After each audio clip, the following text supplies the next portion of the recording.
¿Qué tal? Sean todos ustedes bienvenidos al podcast and roll del Estado.net.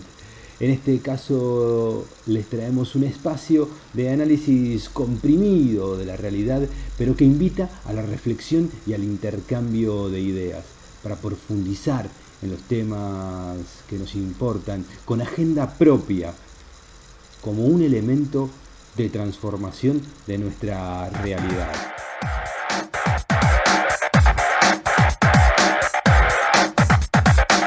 Podcast and Roll es conducido por quien les habla, Andrés Correa, y trataremos de ser los moderadores, los cuestionadores, los que hagamos el disparador a través de preguntas y reflexiones con distintos compañeros y compañeros periodistas, gente de la política, investigadores, para que nos traigan algunas reflexiones, opiniones y que podamos abrir debates.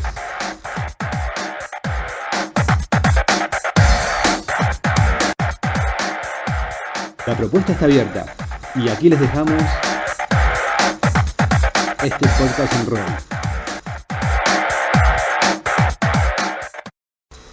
Para saber, para conocer, para debatir sobre cómo nos dejó parados el golpe de Estado en Bolivia y hacer una evaluación sobre lo que se viene, consultamos a Gonzalo Sánchez en este podcast and roll. Gonzalo es director del Estado.net y también a Carlos Martín, también integrante del equipo de comunicación del Estado.net. Pasar de ser asquerosamente rico a simplemente rico es algo que no podían. Aparte también la derecha boliviana tiene en sus entrañas el racismo y el clasismo muy enraizado. Y ver que los hijos de los indígenas, que los hijos de los trabajadores van a las universidades y para ellos eso significa que se devalúan los títulos universitarios de sus propios hijos. Todas esas cuestiones pienso que han motivado un golpe de Estado, como bien lo has dicho, aunque la prensa no le está llamando así, sino una capitulación, una sucesión, una renuncia que es nula en cuanto a que se ha producido por amenazas y por chantajes. Una asunción, una usurpación del poder por parte de Yanine Áñez que no puede ser valorada como legal, ni legítima, ni constitucional, porque se hizo sin quórum, porque se hizo asumiendo el papel de la presidenta del Poder Legislativo que no había denunciado. Entonces yo considero que lo que está pasando en Bolivia es una lucha de clases que responde a una pérdida de privilegios por parte de los poderosos en Bolivia. Ahí está Carlos, tu turno. Sí, muy bien, comparto al 100% el comentario que acaba de realizar Gonzalo, con un añadido más. Lo que se está reviviendo en Bolivia y en toda la región sudamericana, con Ecuador, con Chile, con Venezuela, es justamente el haber quitado privilegios a la clase dominante, la gente rica, asquerosamente rica, como ha dicho Gonzalo, que al perder privilegios, específicamente en el caso de Bolivia lo digo, Luis Camacho, que es la cabeza visible de toda esta odiosa rebelión de la derecha, que no es una rebelión, sino simplemente un reclamo de privilegios, era quien manejaba el negocio hidrocarburífero en Bolivia en cuanto al gas, el gas licuado de petróleo. Entonces, cuando Evo Morales nacionaliza todo el recurso hidrocarburífico de Bolivia, quien sale perdiendo es Camacho, y hoy está tomando justamente una revancha contra Evo Morales, disfrazado ahora también porque era un apóstata de la Iglesia Católica. No quiero meterme mucho en temas de iglesia, pero ellos han tomado la posta. Hemos visto cómo esta Yanine Áñez entra con un libro de los evangelios a decir fuera la Pachamama, viva Cristo, tratando de volcar hacia un sentimiento religioso esta lucha que no es nada más que económica, el poder económico que quieren recuperar. La gente que ha sido ahora relegada justamente por haber abusado inmisericordiamente del pueblo durante décadas. Los años 70, lo recuerdo bien porque he vivido esa época, soy mayor que ustedes me parece. Entonces, en los años 70, Bolivia cambiaba de presidente cada 2 semanas. Llegó a tener en un periodo de 6 meses hasta 8 presidentes. Y esto es lo que quieren volver a vivir ahora para poder recuperar su espacio de poder económico, que finalmente es el que maneja el poder político. Cosa igual que pasa aquí en el Ecuador. Tenemos también al traidor Voltaire Moreno, que está vendido a las grandes élites empresariales de la prensa y de la banca. Ahí está, clarísimo, Carlos. Le pregunto, Gonzalo y Carlos, ¿cuáles son los contactos que hoy, digamos, cuál es la visión que hoy tienen sobre la situación que algunos llaman transición? No sabemos qué tipo de transición es, si es transición hacia que Evo vuelva a ocupar su lugar de presidente o transición hasta consolidar el golpe. Digo, la situación en Bolivia es compleja desde que se dificulta mucho la llegada a información veraz y concreta con líderes bolivianos por el miedo que tienen en muchos casos, la persecución feroz a la que son sometidos y la dificultad que incluso tiene la propia prensa internacional para poder brindar información. Gonzalo. Vale. Yo pienso que ahora mismo se está creando un silencio mediático a la vez que un ruido mediático en Bolivia por parte de los grandes medios de comunicación que dificultan todo muchísimo. Por un lado, le están dando muchísima voz al golpismo y están difundiendo todos sus argumentos, todas sus ideas fuerzas principales, que son que Evo Morales renunció.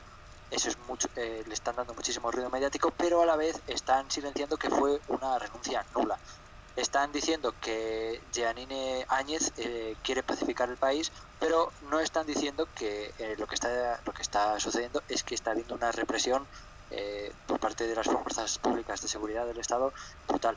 Están intentando hacer pasar a la propia Áñez como presidenta, poniéndole apellidos como interina o encargada, que simplemente lo que hacen es normalizar un golpe de Estado fascista, y están callando que accedió al poder sin quórum y sin dejar a los parlamentarios y senadores del MAS llegar al poder legislativo, porque si hubieran llegado no hubiera podido alcanzar el poder legislativo.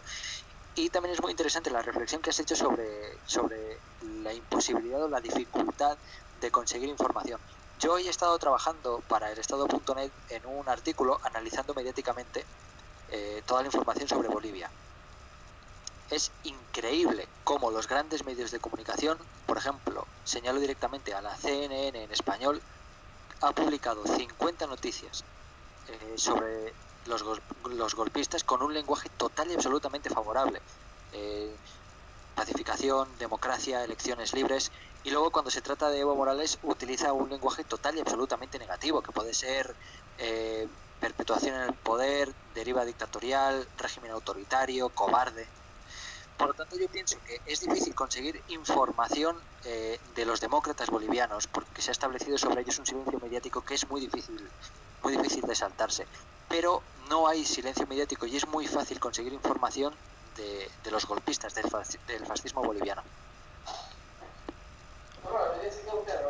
Exacto. Carlos. Sí, bueno, mira, interesantísimo toda la reflexión de Gonzalo. Nuevamente vuelvo a concordar con él y me refiero al cerco mediático. Hoy he podido ver en redes sociales con la gente del pueblo de Bolivia que están denunciando que los periodistas internacionales, me refiero específicamente a los de Telefe, un canal argentino, han sido prohibidos de ejercer la comunicación, han sido recluidos en una habitación de un hotel para que no puedan transmitir. he visto también cómo la tropa del ejército boliviano, no los grandes oficiales ni los generales, ni lo que puede comprar la derecha corrupta de Bolivia, han salido junto al pueblo el día de hoy, desde la ciudad de El Alto, dirigiéndose hacia La Paz, a exigir la salida de la usurpadora Yanine Áñez, porque no se le puede llamar de otra manera, es simplemente el títere de quienes causaron el golpe de Estado, porque así se llama, golpe de Estado, no hay ningún otro término, porque el presidente Morales, que actualmente está en funciones hasta enero del año 2020, el presidente Morales le han obligado a renunciar a fuerza de fusil. Y esto significa que él se ha visto obligado a renunciar por la fuerza. Cualquier estudiante de derecho de los primeros años en América Latina y también en España conoce que los vicios del consentimiento son el error, la fuerza y el dolo. Y este consentimiento está viciado por la fuerza. Por lo tanto, no podemos hablar de presidente encargada ni presidente interina. Tenemos que hablar de una presidenta autoproclamada como el majadero de Guaidó en Venezuela. Y todos ellos están aupados por el dinero de la derecha, como en Venezuela, la Tintori, el López.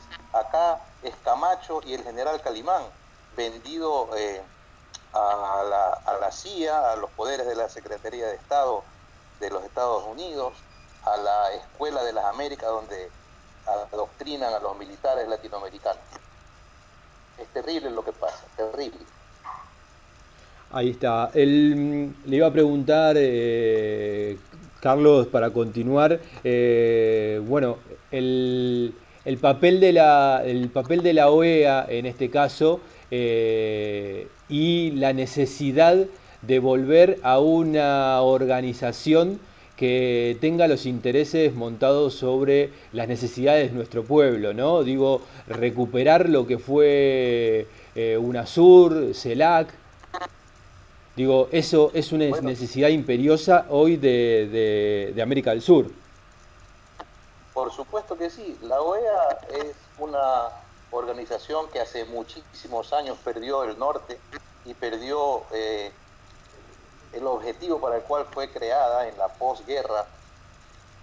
Ahora la Organización de Estados Americanos es simplemente una oficina de golpes de Estado de los Estados Unidos de Norteamérica. Hoy lo vemos reflejado en este lacayo de los Estados Unidos de apellido Almagro, a quien en uno de mis artículos yo he tratado como la hija de Herodías, porque ha pedido la cabeza de Evo Morales. Él ha fabricado todo este tema del fraude electoral a través de la OEA, cuando los observadores de las elecciones de la OEA dijeron que no había ningún problema con las elecciones en la OEA y que cuando se produce el repunte de los votos de Evo Morales en esa reelección, resulta que era porque recién estaban entrando los votos de la ruralidad de Bolivia, que es donde es más fuerte Evo Morales. Entonces toda esta fabricación a través de fake news, a través de noticias falsas, de falsos positivos, de banderas puestas donde no deben, es lo que ha creado este ambiente que ha venido a caldear para poder ampararse y decir que Evo Morales es el diablo, para que la gente pueda revertir. Pero no les ha funcionado, porque el pueblo boliviano está en las calles, tiene más de una semana en la calle y están clamando por la vuelta de su único líder, Evo Morales Ayma, quien tiene en su sangre la herencia de Bartolina Sisa, de Túpac Katari y de Túpac Amaru, porque esta es la gente que ha estado oprimida permanentemente por el neoliberalismo. Hoy despiertan cuando a sus líderes los quieren embarrar.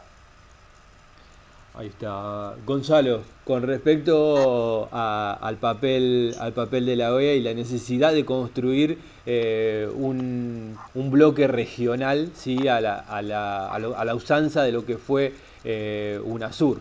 Bueno, yo por supuesto estoy total y absolutamente de acuerdo con todo lo que ha dicho mi compañero Carlos Martín, y me gustaría señalar el comienzo, el origen de la Organización de Estados Americanos, que fue durante la Guerra Fría, y Estados Unidos lo dispuso todo para que la Unión Soviética no tuviera su expansión por América Latina.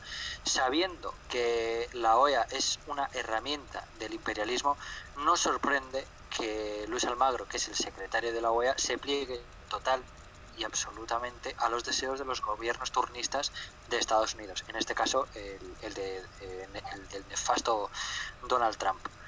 El papel de la OEA es vergonzante otra vez. No sé si os acordaréis de lo que sucedió en noviembre del año 2017 en Honduras, que ahí sí que se produjo un apagón electoral. Y cuando volvió la luz, sospechosamente, la tendencia había cambiado de manera radical. Es decir, el que ya estaba siendo, y el propio poder electoral de Honduras había dicho que el presidente Salvador Nasralla era el candidato, era el vencedor con tendencia irrevocable, de repente apareció como el perdedor.